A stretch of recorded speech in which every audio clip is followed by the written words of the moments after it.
Ah, that unmistakable opening riff slithers in like a jealous ex peeking through your curtains, doesn't it? Every Breath You Take by The Police, a tune that's wormed its way into elevators, weddings, and even the occasional horror flick soundtrack. It's got this hypnotic pull, all smooth and seductive on the surface, but scratch a little deeper and you'll uncover a mess of obsession, heartbreak, and enough band drama to fuel a soap opera.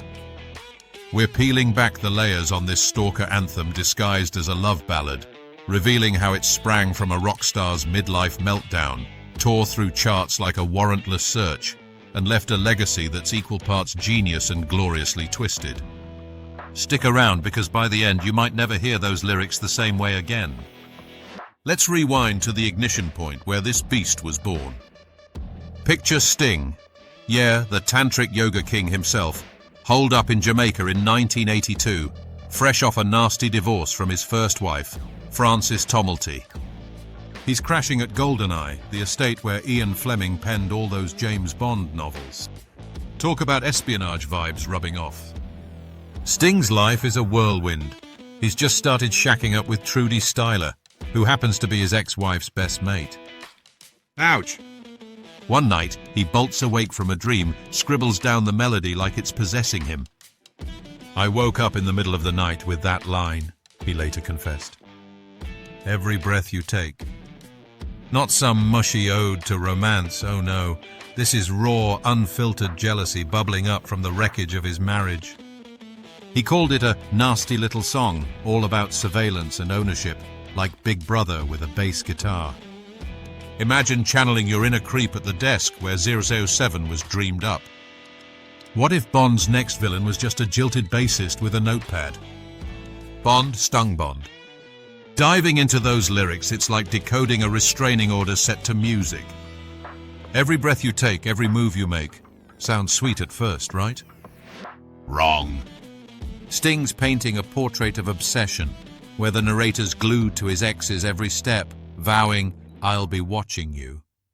It's not devotion, it's delusion. He drew from the paranoia of his split, mixing in a dash of Orwellian dread. Every bond you break, every step you take. That's no typo, folks. It's a sly nod to the chains of possession snapping. And that bridge. Oh, can't you see you belong to me? Pure territorial pissing, as if love's a deed to a plot of land. Sting laughed about how people twist it into a wedding waltz. How my poor heart aches. Yeah, aches from the stab of betrayal, not butterflies. If this were a rom-com, it'd end with a court date.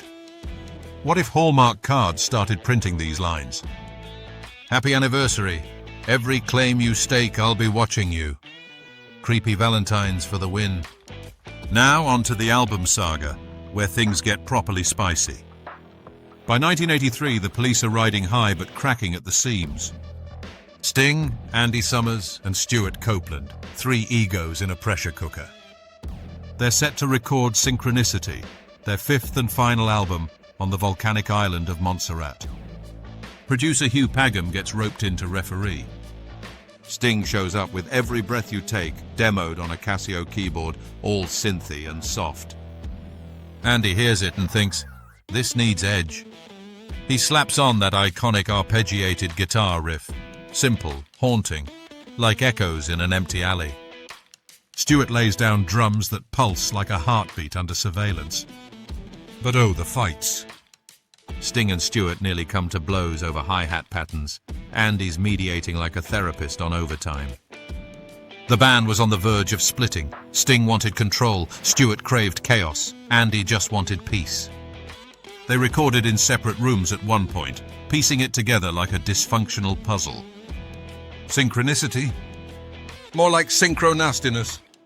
Launch drama peaks when the album drops in June '83. Critics rave, but backstage it's all simmering resentment.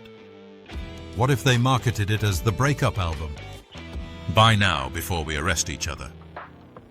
Yet somehow, this fractured masterpiece catapults them to legend status.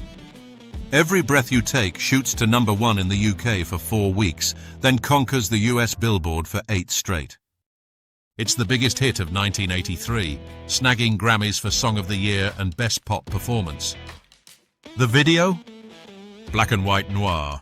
Sting brooding like a film villain. Andy and Stewart sinking in shadows. MTV eats it up, looping it endlessly. The Ascent's meteoric. Synchronicity sells over 8 million. Tours pack stadiums. But fame's a double-edged blade. The band's tensions boil over. Post-release, they play Shea Stadium. Sting declares it their Everest, and poof, hiatus turns permanent by '86. Legend has it Sting buried his bass on stage at one gig. Symbolic funeral for the Police. Ascent to icon? More like climbing a volcano that's about to erupt. Imagine if they reunited for a sequel. Every Breath You Fake. A diss track about fake harmonies. The enduring impact? This track's like a cultural chameleon, shape-shifting through decades. It's been sampled, covered, and memed into oblivion. Puff Daddy flips it into I'll Be Missing You in '97, tributing Biggie, turns Stalker vibes into Morning Gold, wins a Grammy, and Sting pockets royalties like it's Christmas. Every claim you stake, indeed. Covers range from Gloria Gaynor's disco spin to weird country twangs by folks like Rich Landers. It's popped up in movies like The Wedding Singer, where it's hilariously misused as a love tune, and TV spots from Stranger Things to The Simpsons. Ripple effects? It's inspired anti-stalking campaigns, yet couples still slow dance to it oblivious. Obscure nugget. The song generates a quarter to a third of Sting's publishing income. We're talking millions annually. He's joked it's his alimony anthem. Quirky aftermath includes parodies galore. Every Step You Take by some fitness app? Nah, but picture it. And get this, in a wild twist, Andy and Stewart slapped Sting with a lawsuit in 2025 over extra royalties for that guitar riff and beats. Bandmates turning bounty hunters. Classic rock lore. What if they settled with a remix? Every check you make. As we wrap this surveillance soiree, remember, Every Breath You Take isn't just a hit. It's a mirror to our own creepy obsessions, wrapped in pop perfection. If this tale had you chuckling, gasping, or checking your blinds, do me a solid. Smash that like button like Stewart on his drums, subscribe to the Rock Lore Vault for more unearthed gems, and drop a comment with your most misunderstood song. Who knows, maybe we'll stalk that one next. Until then, keep breathing easy, or I'll be watching you.